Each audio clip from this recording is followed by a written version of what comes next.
Halo guys, sudah lama banget nih aku tidak mendapatkan kesempatan untuk membahas sebuah gamepad akhir-akhir ini.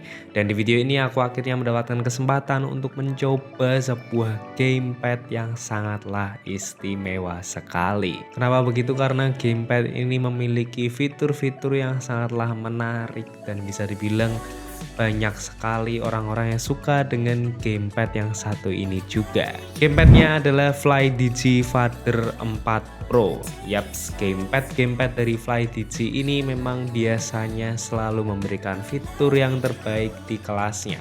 Buat yang tertarik, jangan tinggalin video ini sampai selesai.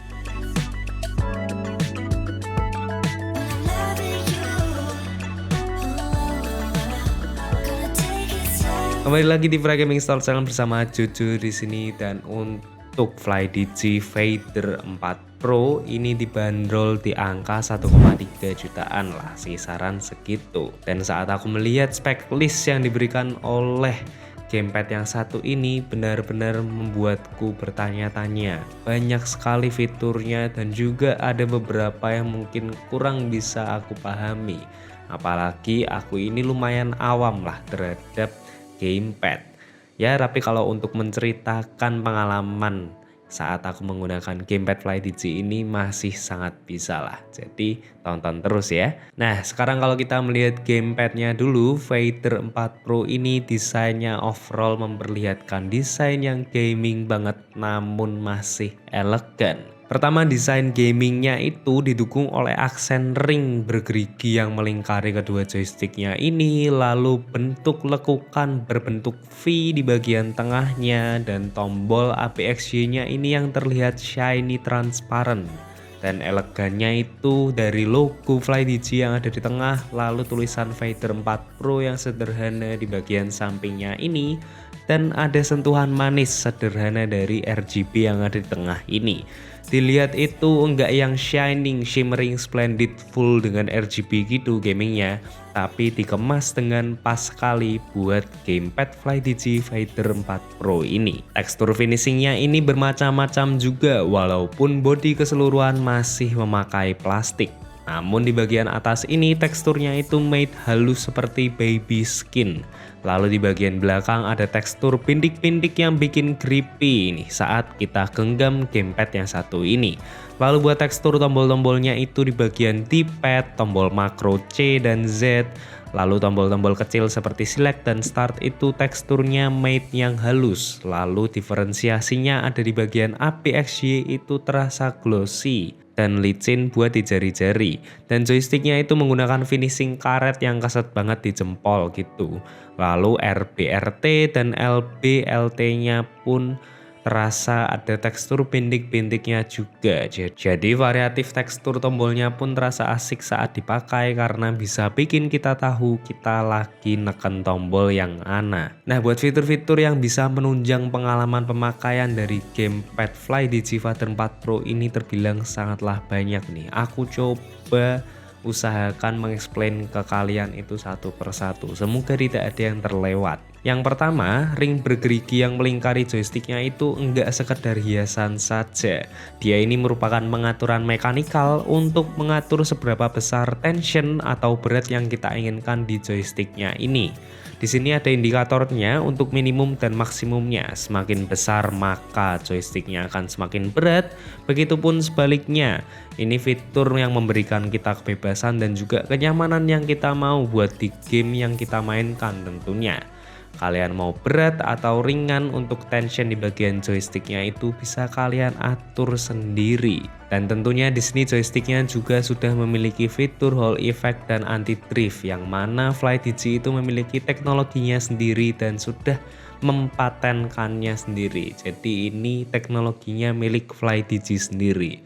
Khusus banget lah dibuat untuk kalian para konsumen tercintanya FlyDigi. Lalu juga ada beberapa tombol makro yang disediakan nih, seperti yang tadi aku sebutkan sebelumnya, ada tombol C dan Z di bagian depan ini.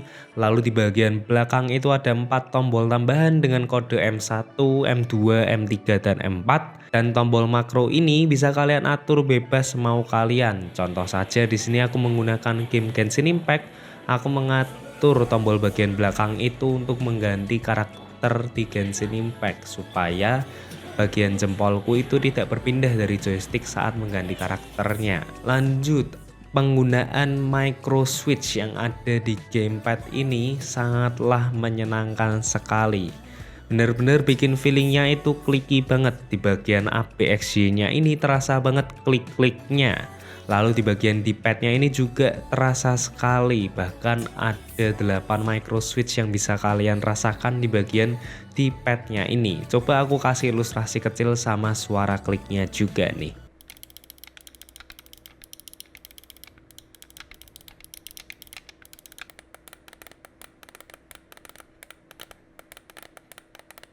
Lalu micro switch-nya pun juga terdapat di tombol RB, RT, dan LB, LT-nya juga. Apalagi untuk tombol RT dan LT-nya itu ada tuas untuk mengubah feel tombolnya dari linear dan juga micro switch. Yang kira-kira kayak gini nih implementasinya.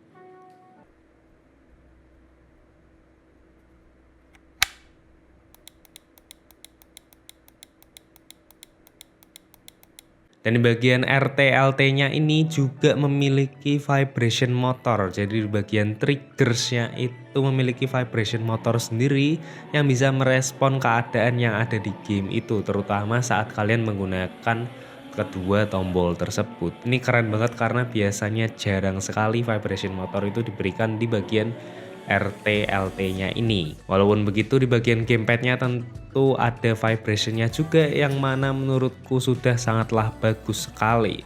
Di sini vibrationnya itu kekuatannya terasa halus dengan momentum yang menyesuaikan dengan game yang ada. Kekuatannya itu menyesuaikan apa yang terjadi di game, enggak sekedar getar dengan kekuatan yang sama terus setiap actionnya. Pengen pengalaman yang beda banget dari gamepad-gamepad terjangkau. Dan istimewanya lagi, semua hal tersebut itu dibalut dengan rapi dan bisa kalian atur di program yang sudah disediakan oleh FlyDigi. Kamu bisa mengatur polling rate joysticknya yang bisa sampai 1000 Hz, lalu akurasinya dari 8 bit sampai 12 bit, center sensitivity-nya juga, lalu kamu juga bisa mengatur mapping tombol yang ada termasuk 6 tombol makro tambahan yang tadi aku sebutkan. Bisa kamu atur juga dengan makro recording ya tentunya.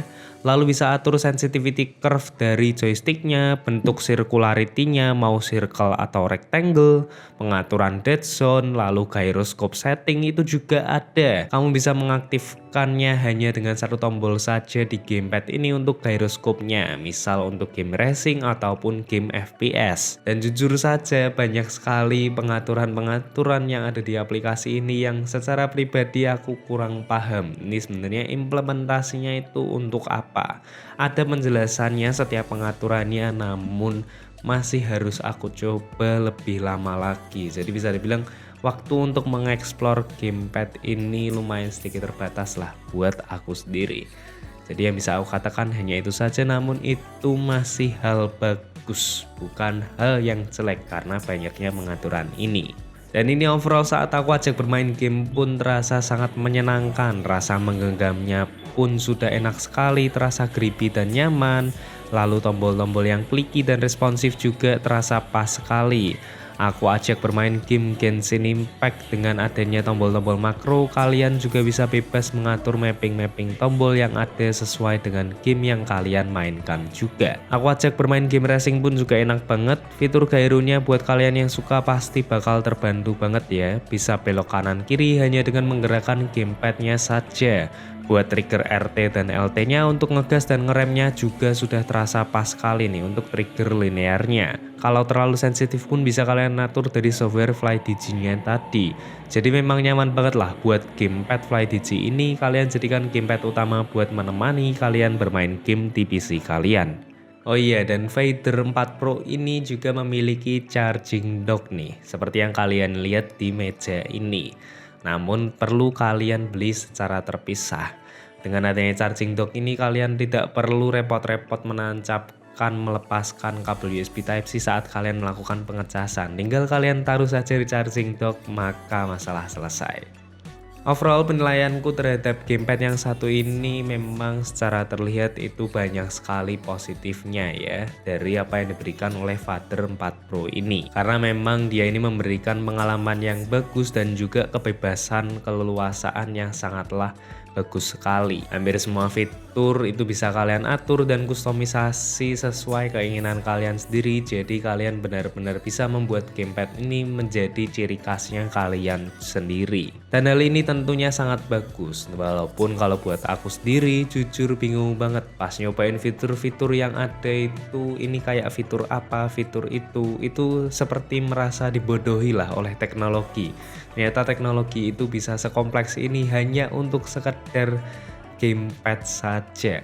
Bayangkan ada orang yang bisa memaksimalkan fitur gamepad ini, pasti akan keren banget. Karena mungkin memang dia itu butuh fitur-fitur yang ada di gamepad ini. Oke, sepertinya itu saja yang bisa aku katakan tentang FlyDigi Vader 4 Pro. Terima kasih sudah menonton video ini sampai selesai. Sekali lagi apa yang aku katakan di video ini merupakan murni pendapatku saja. Kalau kalian memiliki pendapat kalian masing-masing bisa tuliskan di kolom komentar. Jangan lupa like video ini kalau kalian suka dan juga subscribe ke channel kita untuk melihat video-video menarik lainnya tentang gadget gaming maupun gadget-gadget menarik lainnya.